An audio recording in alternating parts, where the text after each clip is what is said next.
Hello friends, welcome to my channel. आज हम complex sentence के बारे में पढ़ेंगे। सिंपल सेंटेंस और कंपाउंड सेंटेंस, इन दोनों के वीडियोस के लिंक मैंने डिस्क्रिप्शन बॉक्स में दे दिए हैं। यदि आपने अब तक उन्हें नहीं देखा है तो आप उसे देख सकते हैं। कॉम्प्लेक्स सेंटेंस किसे कहेंगे? A complex sentence has one independent clause and at least one dependent clause. कहने का अर्थ है कि जिस वाक्य में एक प्रिंसिपल क्लॉज और एक या एक से अधिक सबऑर्डिनेट क्लॉज हो उसे कॉम्प्लेक्स सेंटेंस कहते हैं। For example, when the cake is brown turn off the oven. When the cake is brown subordinate clause है और टर्न ऑफ द ओवन ये प्रिंसिपल क्लॉज है। सबऑर्डिनेट क्लॉज इसलिए है क्योंकि यह सबऑर्डिनेट कंजंक्शन से शुरू हो रहा है और अपने अर्थ को क्लियर करने के लिए turn off the oven principal clause पर डिपेंड है। Formation of complex sentence. Complex sentence की रचना कैसे होती है? सबऑर्डिनेट क्लॉज को प्रिंसिपल क्लॉज से जोड़ने के लिए सबऑर्डिनेट कंजंक्शंस का प्रयोग करते हैं। For example, when, although, because। Types of subordinate clauses. Subordinate clauses तीन प्रकार के होते हैं: noun clause, adjective clause, adverb clause. आज हम नाउन क्लॉज किसे कहते हैं इसके बारे में पढ़ेंगे। We know that a noun clause can function as the object of the verb in a sentence. किसी भी वाक्य में नाउन क्लॉज वर्ब का ऑब्जेक्ट होता है, वह सेंटेंस में संज्ञा का कार्य करती है। इसे हम कैसे पहचानेंगे?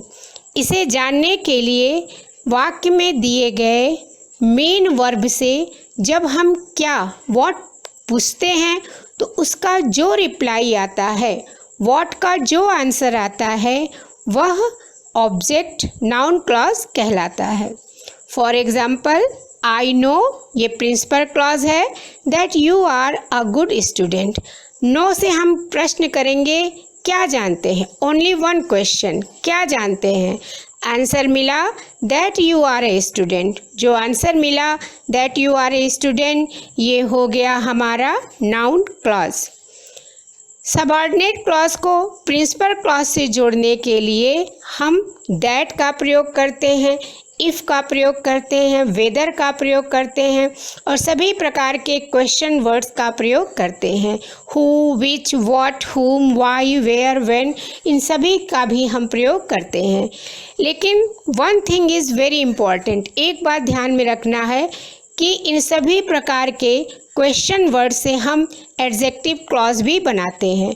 तो नाउन क्लॉज और एडजेक्टिव क्लॉज यदि सेम वर्ड से जुड़ रहे हैं तो दोनों में क्या डिफरेंस है?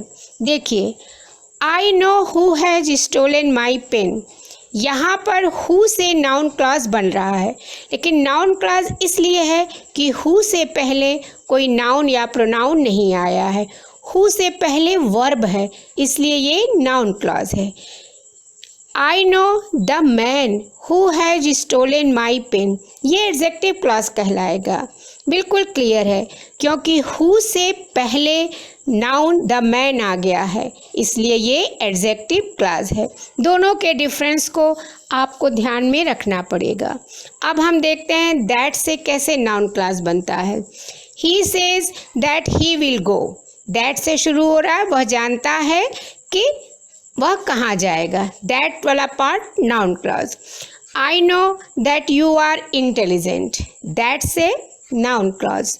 It seems he is rich. Seems वाले वाक्य में दैट कभी कभी हिडन रहता है, कभी कभी उसका प्रयोग होता है और कभी नहीं होता है, लेकिन सीम्स वाले वाक्य में उसके बाद वाला पार्ट भी नाउन क्लॉज ही कहलाता है।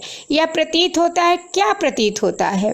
ही इज़ रिच, कि वह धनी है, क्लियर है, नाउन क्लॉज है। इंटरोगेटिव नाउन क्लॉज, यानी जितने भी क्वेश्चन वर्ड्स हैं उन्हें कैसे जोड़कर नाउन क्लॉज बनाते हैं। Tell me who wrote this book. बताइए किसने यह किताब लिखी। हु से पहले टेल मी, पूछा जा रहा है बताइए, क्या बताइए, तो ये हो गया आपका नाउन क्लॉज।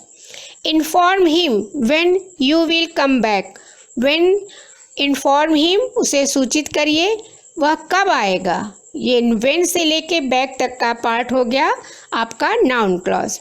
आई नो, मैं जानता हूँ, क्या जानता हूँ, वेयर शी लिव्स, वह कहाँ रहती है, वेयर से लेके लिव्स तक हो गया आपका noun clause. One thing is very important, noun clause में इन सभी प्रश्नवाचक शब्दों का अर्थ क से शुरू होता है। ये बहुत आसान तरीका है याद रखने का नाउन क्लॉज और एडजेक्टिव क्लॉज के अंतर को समझने के लिए। हु जब नाउन क्लॉज में जुड़ता है तो किसने हो जाएगा, वेयर से जब नाउन क्लॉज बनता है तो कहाँ हो जाएगा, व्हेन कब, हाउ कैसे, हुम किसको, वाई क्यों, यानी सभी प्रकार के क्वेश्चन वर्ड का अर्थ क से शुरू होता है।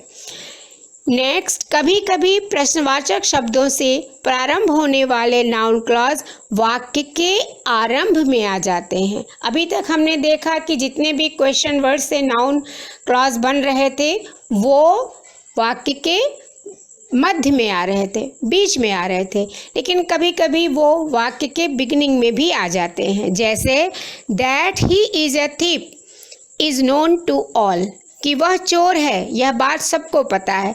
That he is a thief, ये पार्ट हो गया noun clause. Is known to all principal clause. What you say is not true, what वाला पार्ट आगे आ गया है लेकिन यह नाउन क्लॉज है। Is not true principal clause. Noun clause कभी कभी इफ़ या वेदर से भी बनता है। आई डो नॉट नो, मैं नहीं जानता, क्या नहीं जानता। इफ़ ही विल कम और नॉट, वह आएगा कि नहीं। नेक्स्ट, आई कैन नॉट से के बाद वेदर का पार्ट जो है वह भी नाउन क्लॉज है। एक और भी महत्वपूर्ण बात है कि नाउन क्लॉज किसी भी वाक्य में 5 प्रकार से कार्य करता है। हमने देखा है कभी कभी नाउन क्लॉज वाक्य के बिगनिंग में आता है, कभी कभी वह वाक्य के मिडिल में, लास्ट में आ जाता है। तो जो इस तरह से आने पर उसे हम किस नाम से पुकारेंगे। यदि वह वाक्य के प्रारंभ में आता है तो उसे कहेंगे सब्जेक्ट टू ए वर्ब, वह सब्जेक्ट का कार्य करेगा। That she will get good marks is certain, that से लेके मार्क्स तक वाक्य के प्रारंभ में आया है, सब्जेक्ट का कार्य कर रहा है, इज का सब्जेक्ट है। All religions teach us that god is omni present, यहाँ पर that god is omni present, ईश्वर सर्वव्यापी है, दैट वाला पार्ट टीच के बाद आया है, इसलिए यह ऑब्जेक्ट का कार्य कर रहा है।